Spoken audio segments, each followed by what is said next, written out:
Mama Nancy, thank you so much for connecting us to this team of wonderful people. Naona ilianza na kina mama, lakini naambiwa ameanza kuleta wazee. So asanteni kwa kutufikiria pia. It's a very good thing. My name is Leonard Mcharo. I had the honor of founding this organization. For me, it's a great blessing. Together with my wife, we founded this organization. And now I lead a team of amazing people. We, I think, between 60 and 70 ndani ya ofisi and about 1,000 scattered all over the place. So it's a great blessing to be in a place like this. Ningezaliwa tofauti, pengine ningekuwa mrefu kidogo na ningekuwa na mwili kidogo, lakini I was born like this. So sauti na kichwa ndio kubwa, lakini mwili briefly, I think vile mama amefanya, let me also just take you back a little. I think October 13th, 1998, I was a fourth year student, very vocal in my class and in the faculty. Na ingia class, our classes were just open. There were no doors. Anybody could come from different places and just come and study. So naingia darasani and I found a very beautiful girl seated at my desk.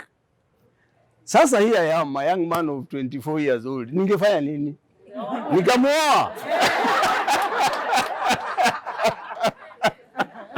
Yeah, so that's my wife. Her name is Emily Mcharo. Her sister just got a baby leo tu asubuhi, so ameenda kuangalia mambo ya mtoto as I come and do this.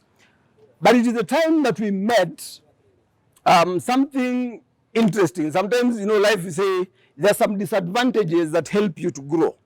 My father was a civil servant. By the time we were meeting, he had retired. Sasa familia ilikuwa iko chini sana. Alikosana na baba moi. So things were really bad because everything just ground to a halt.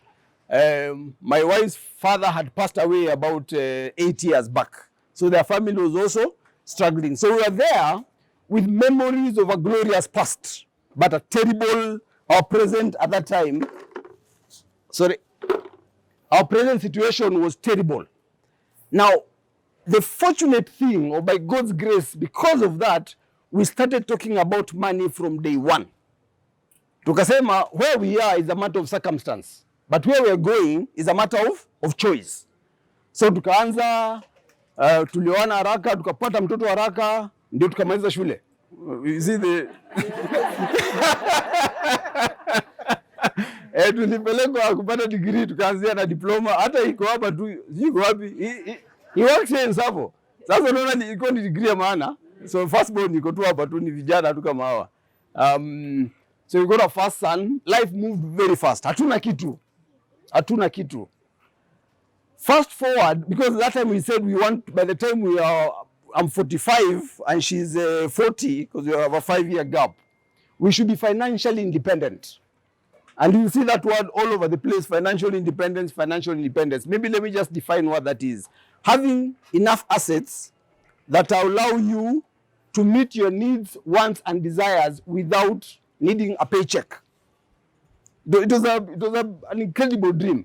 But of course we forgot. Sasa mtoto amekuja nini, kuna kuelezea kanisa because we were born again. Sasa tukafanya vituko, kuna kuelezea kanisa, wazazi paying the rent, trying to finish school because wazazi hawako, so I was paying my own school fees. And being the arrogant man I am, I called their family nikamwambia hata huyu msichana ni wangu, hata fees zake ni mimi nitalipa. How I was going to do it, I didn't know. But I think God was gracious. 5 years later, we said, wait a minute. When we met, I didn't have a job. She didn't have a job. Somehow we ate, we drank, we paid our bills. At the end of the month, no investments, no savings. Kidogo nikapata kazi. I was a lecturer at the university, so I was very fortunate. Nilipomaliza shule after a few months, nikapata kazi ya being what they call a tutorial fellow. In fact, I was an assistant lecturer. Hiyo ndio ilikuwa job title yangu. So I had a little salary, 15,000 shillings, but a salary all the same. Yeah? We were paying, we were eating, we were drinking, we were paying our bills. At the end of the month, no savings, no investments. Nikakaa na ile kazi ya university, nikatafuta kazi nyingine, na wife akamaliza shule naye akapata kazi nyingine. At that time we were living in Nyayo Estate, Embakasi. Unaona sasa hata wazazi wakija kusalimia, because I used to live in a garage. I couldn't afford the servants quarter. So by the time nafika Nyayo Estate, Embakasi, wazazi wakija wanaona hey, there is a God. Si ndio But still we were eating, we were drinking, we were paying our bills. At the end of the month, no investments, no savings. I don't know if that sounds familiar in your lives. Tukajua that is the fastest way to poverty. So tuanze. I'm a dreamer. Uzuri wa dreams, they are free. They cost zero. Nikamwambia madam, mimi nitaenda Kitengela, nitanunua plot, nitajenga flats na tutakuwa sawa. Akaniambia mzee, sijui aliita nini? People like you are supposed to be struggling to pay the rent, not dreaming to be landlords. Nikamwambia wewe soma tu wale wanawake walicheka mabwana zao kwenye Biblia, utaona what happened to them. But anyway, we laughed about it. But that decision that we are going to stop going this way and start going this way, just that decision changed everything. Nature didn't change, the problems didn't change, the salaries didn't change immediately, but we are now more focused. We started working harder, we started pushing more, we started now being, baada kwenda hapo kulikuwa na Embakasi village, tulikuwa tunaenda hapo kula nyama every so often, hizo tukaanza kukata, tukaanza sasa kuishi maisha mazuri. And believe it or not, I went looking for land. I went looking for land in Kitengela, I couldn't afford. Then I found myself in Athi River, Daystar University. Nikauliza jamaa mwingine hapo, kulikuwa kuna bodaboda siku hizi, so I was driving at my little car. You know those cars you spend more time underneath it than inside it Nilikuwa na hiyo. Kufika kwa junction ya Daystar nikapatiwa jamaa lift. Because wanangoja anybody who, because that was the only mode of transport. Those are pre-boda days Nikamwambia huku ni nani ndio broker wa mashamba, natafuta plot. Kaniambia huku sitafute broker. Kuna mama moja tu ndio mwenye mashamba huku. Anaitwa Mrs. Mulandi. And that lady I will forever hold her close in my heart. Tukaenda kwa Mrs. Mulandi. Kaambia mama, mimi natafuta shamba. Kaniambia wewe una pesa? Kaambia sina. Akaniambia basi mimi napenda watu kama nyinyi who don't have money but you have a dream. So niko na shamba zangu hapa, nikamwambia mimi nataka unikatie ka eighth kwenye shamba yako uniuzie. Then she brought me a box of title deeds. Ambaye shamba was 1,300 acres. Nimeikatakata na nimejaza box hapa. Nikikata zaidi utaniumiza. I can only sell you an acre, and an acre is 950 because hiyo ndio nimeuzia wengine, and I can't reduce. However, I will give you time. Vile umekuja, enda katafuta ile pesa uko nayo. Wewe andika agreement vile unataka. Ni kama kuvalisha msichana pete, hataenda. Alafu polepole unanipatia. Sema, hey, this woman is a con man. This deal is too good. Tukaenda, tukaongea na wife, akasema twende. Next time I came, I was clever. I came with my 2.5-year-old son and our 4 months old baby. So the first one I think was 2.5, the other one was 4 months. Nikaenda sasa to sign contract. Akasema, she told me something very interesting. Na siku ile unanilipa, kama hawa wanalala njaa, usinipatie. I don't have need for your money. I'm here because I see you have a dream. So when you don't have money, ikifika tarehe 27 nipigie. Niambie mama, this mwezi sitaweza. So anyway, we signed the contract and we started paying. So by that time, because we worked harder, kamshahara kamepanda.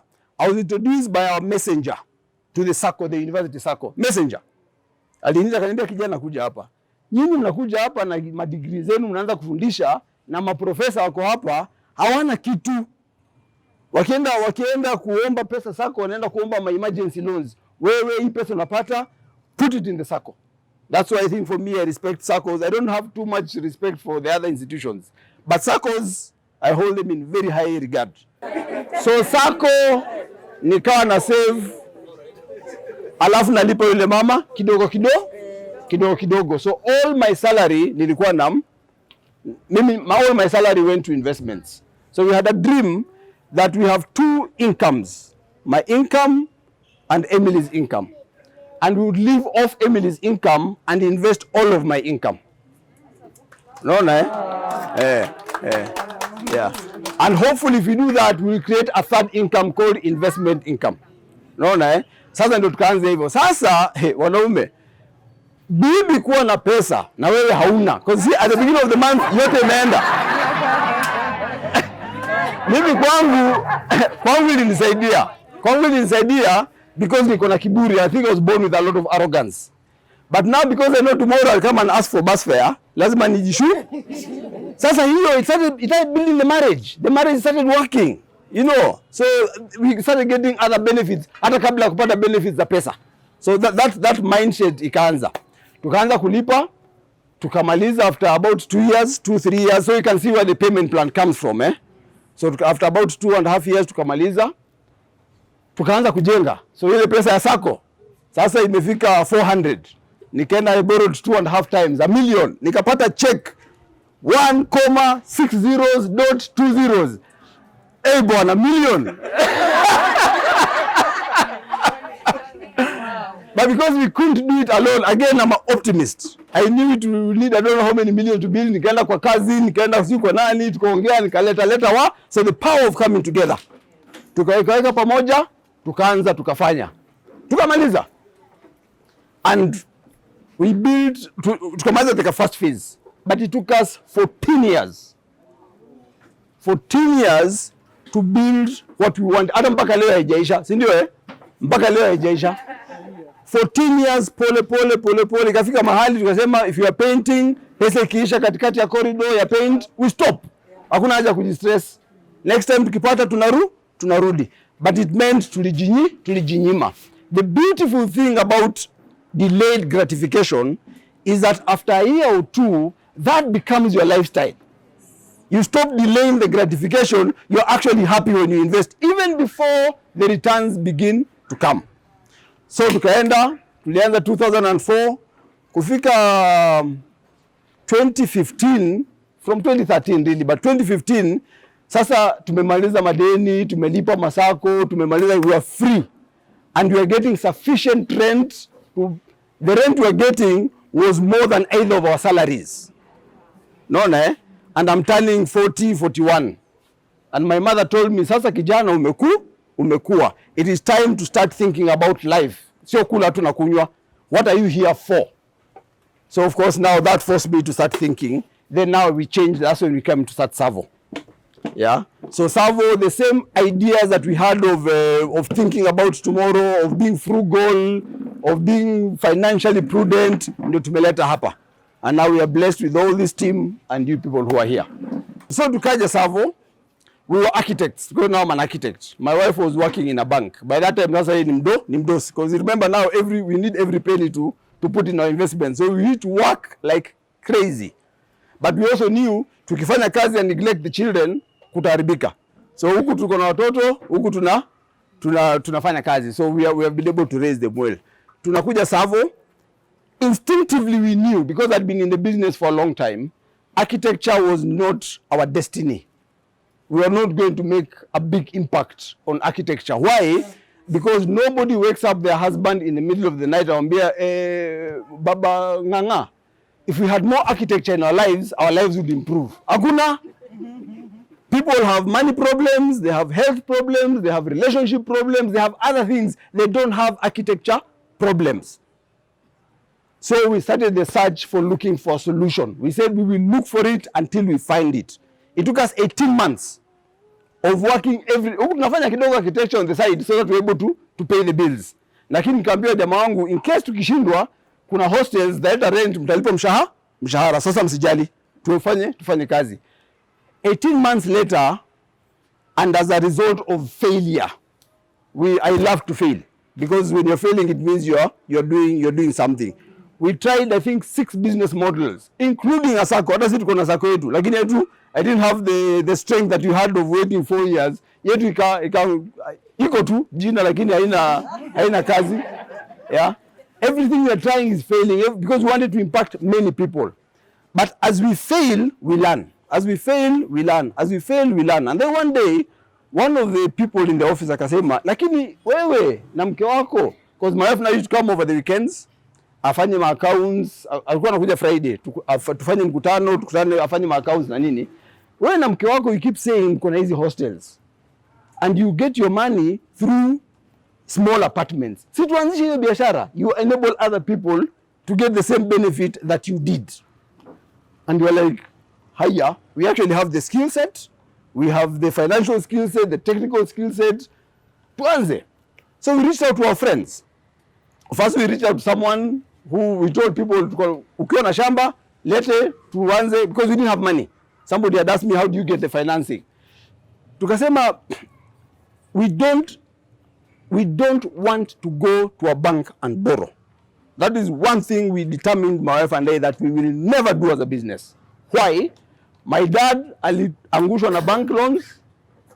My father-in-law after alipass, the family iliangushwa na bank loans. Sasa hizo vitu tumesema ni moto wa kuotea mbali, huko hatuendi. So we had to be very creative. So tukasema, if I need money to buy the land, what if I have the person who has the land? Tushikane.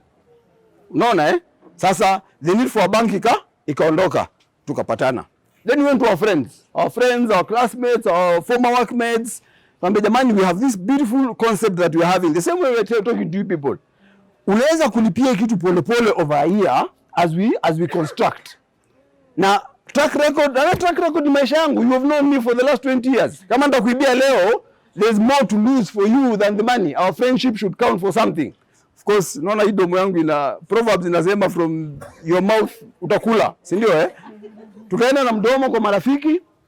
The first 5, 6, 10 invested. Tukaanza. In fact, let me tell you, tulifanya groundbreaking, hatuna hata pesa.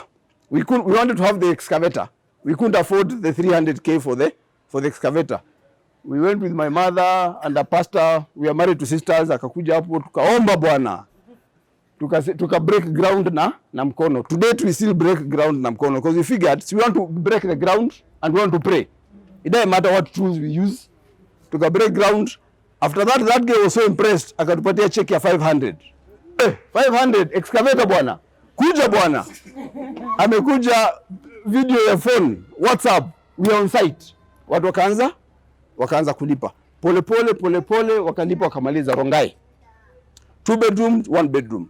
We realized two things. The 1 bedroom went faster than the 2 bedroom. And then the people who could afford what we were offering walikuwa ni watu wazima.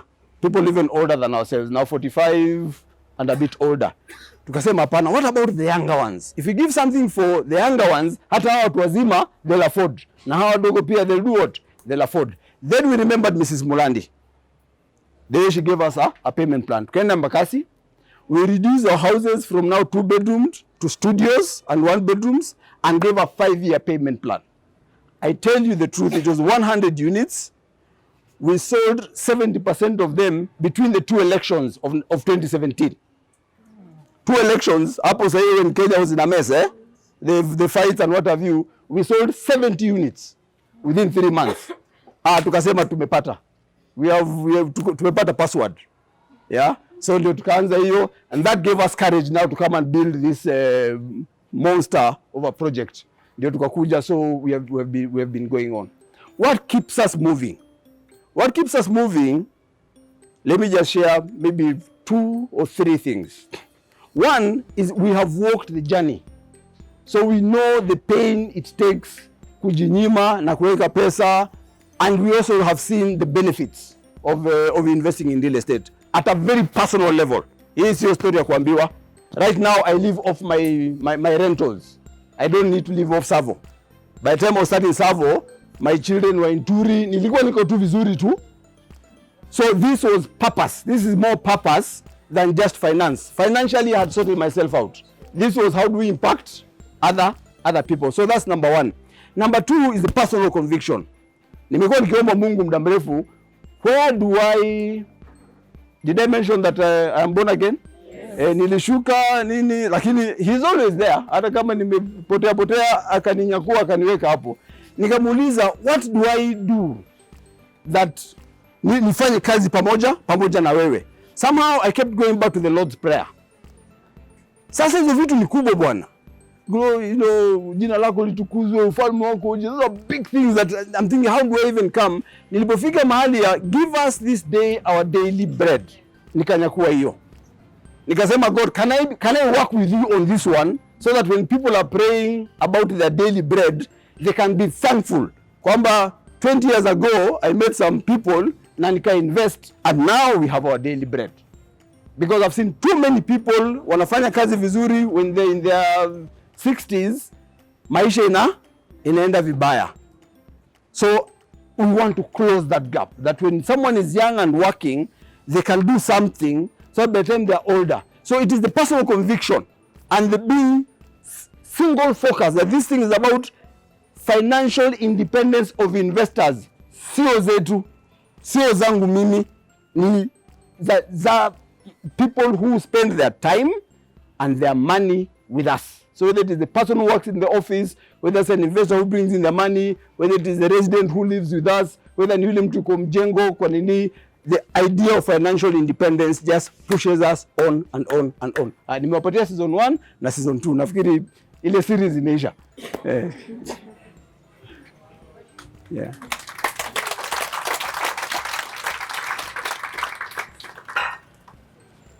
So ningependa maswali sasa.